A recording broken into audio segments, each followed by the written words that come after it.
Good morning, you guys. It's a bittersweet sort of day. It's cold outside. It's cold in here. I just turned the heat on. I'm watching one of my new favorite channels, the Honeystead. She's been teaching me all about herbalism, how to use plants to heal my body naturally. I'm still in the learning phase. I haven't actually tried anything yet, but I'm learning a lot. And she also takes care of bees. She's a beekeeper. And so I've been watching some of her videos on that because that seems very intriguing to me. Honey is very good for you. So I learned last night something I didn't realize. I did not realize that back in biblical times, it was normal for everyday people to keep their own bees. There was also bee worship. So learned something new last night. Anyway, the reason it's bittersweet is because I'm supposed to be on vacation right now. I mean, technically I am on vacation. I don't have to go to work. I don't have to go back to work until next Monday, which I'm incredibly thankful for. However, originally we were supposed to be going to New York. We were supposed to be taking a cross-country road trip together, me and my boyfriend, to go up to the mountains of New York to see his grandmother, for me to meet his grandmother for her 85th birthday. I was very excited about that. Very excited about the trip. About getting to spend some time alone with my boyfriend. He is in very high demand around here, so getting alone time, getting out and doing something together is sometimes a challenge.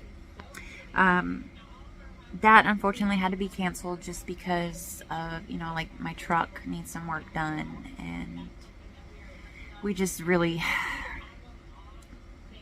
thought it didn't really make a whole lot of sense to be doing all that at this point in time. It's been a while since I've recorded a video. I don't really know where I've been or what I've been doing. I've kind of been zoned out, and that may be because I was excited and looking forward to this vacation. What tends to happen with me is when I'm anxious for something, I just like, how would you describe that? I don't know. It's like I have to shut myself down in order to not feel, gosh, I don't even know how to put it. Waiting is not a strong suit for me. But I wanted to come on and show you guys a little bit about what I've been up to around the house. Not a whole lot. But I did get, my boss's wife gave me a vacuum sealer.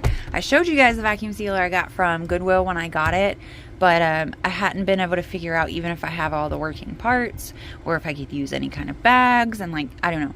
But she told me that she had bought this thing and wasn't going to use it and asked if I wanted it, and I was like, heck yes I do. This is a really good one, and I'm so thankful. So this one even seals jars and canisters or bags. And so yesterday I asked my boyfriend to show me how to use it, because I tried reading the instructions and my brain obviously is just a jumbled mess. I have to see it work before I can understand how it works. So he showed me how it works, and this morning I vacuum sealed some peppers that I dried overnight. So this was my final dill pepper harvest, which I took the other day. The plant was just finally going downhill, so I chopped everything back. It doesn't look like a whole lot, but that was actually a lot of peppers. So yeah, these are my Scotch bonnets. They didn't have time to ripen, but they're still good to eat. So I'm really excited to be able to do this. And when I started doing it, I realized that means that all of these dried mushrooms I have that have been taking up space because they're all in big mason jars, I can put those in the little vacuum sealed bags. So look at this box. I just brought this over from the house recently, and it was taking up a whole bookshelf.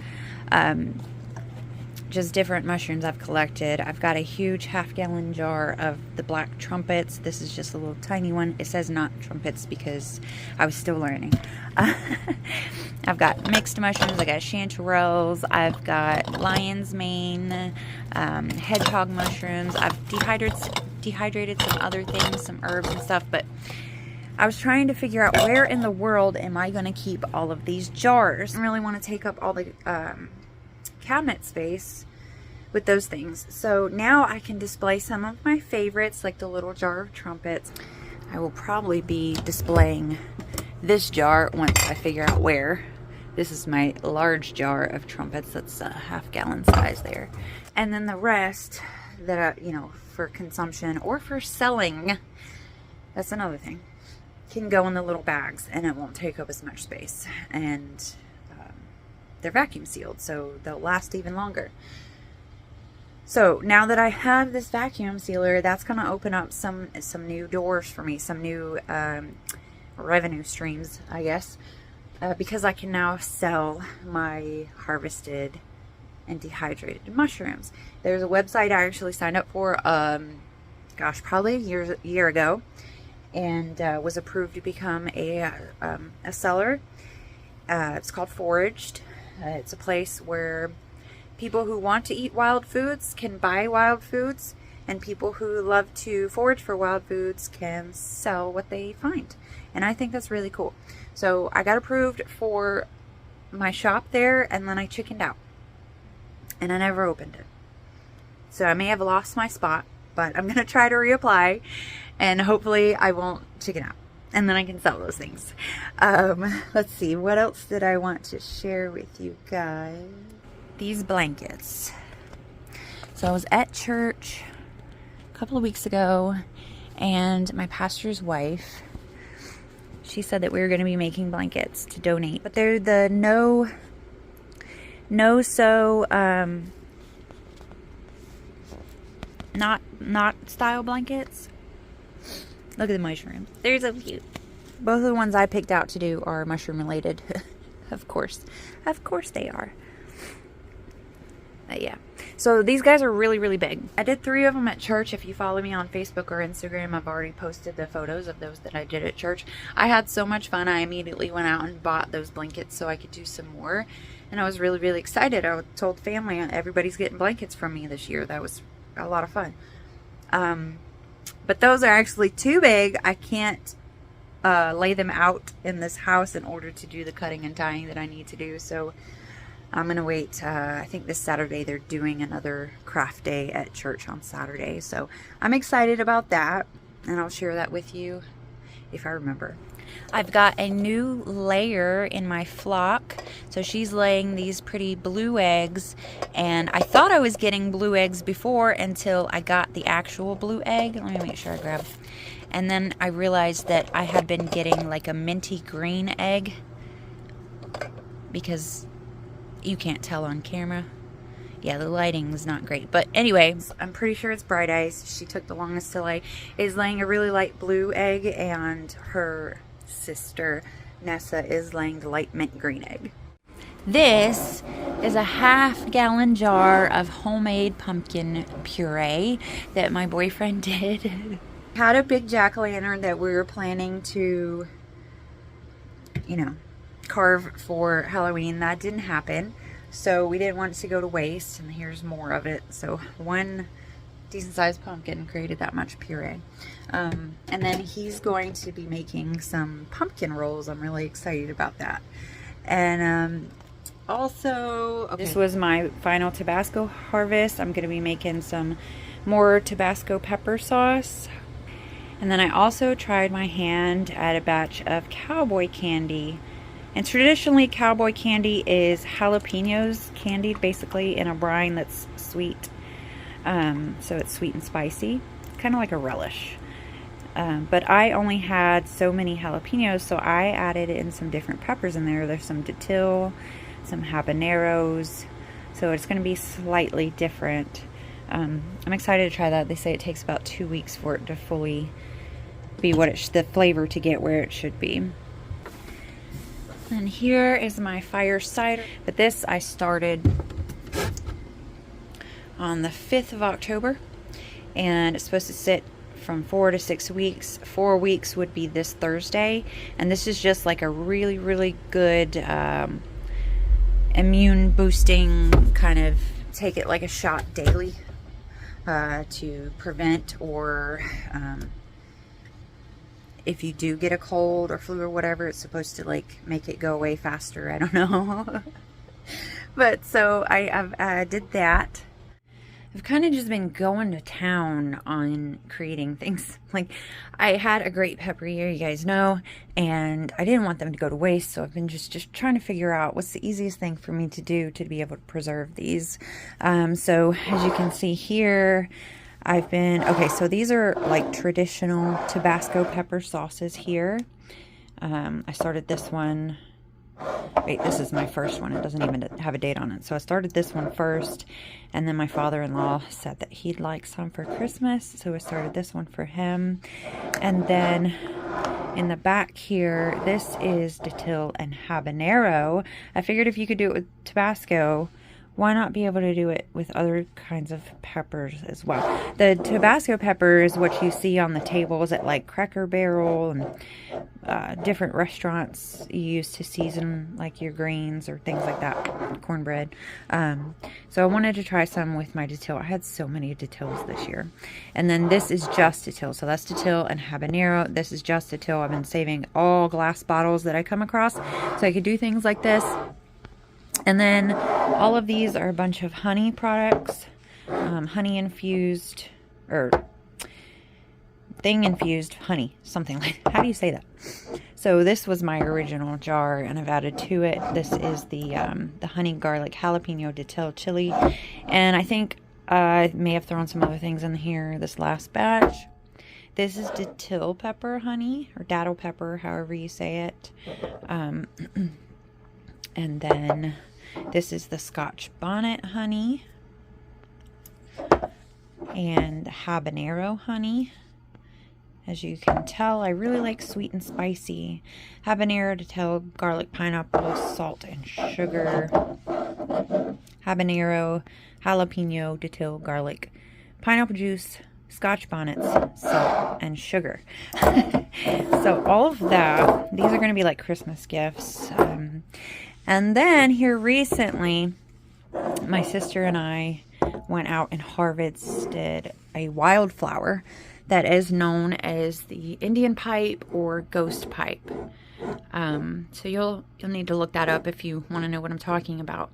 But I'm trying to tincture this because this is a really, really good natural remedy to fight anxiety, among a whole host of other things. And this is my first time trying it. It's to change like a purpley color. These flowers were white translucent or ghost-like when I put them in the alcohol. And when you harvest these, you have to have the alcohol with you to immediately put them in the alcohol.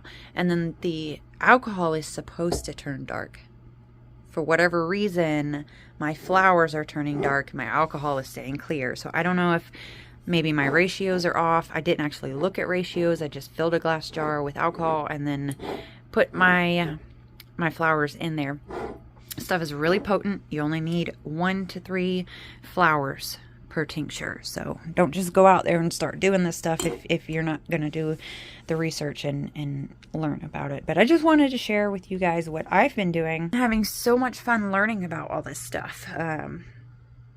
And I just want to do more and more and more. So actually, I think I'm going to go to my local park. My boyfriend and his brother are at a, what do you call them? It's not a scrap yard. It's like an ace pick apart where you can go and they've got vehicles you can pull things off that you need. They're doing a rebuild or an engine swap or something, I don't know. And they need some things. So they're going to be out there pretty much all day. So I figured I would take this opportunity and go out to my local park here in the area because it is sweet tooth hedgehog season and I want to go see if they are out and about. And if they are, then I'm going to get some so I can dehydrate those. Alright, so I think I'm going to get dressed and head out to the woods. I will be pet sitting these guys next month. And my payment will be fertilized quail eggs. They're so cute. Hi, babies. Hi, babies.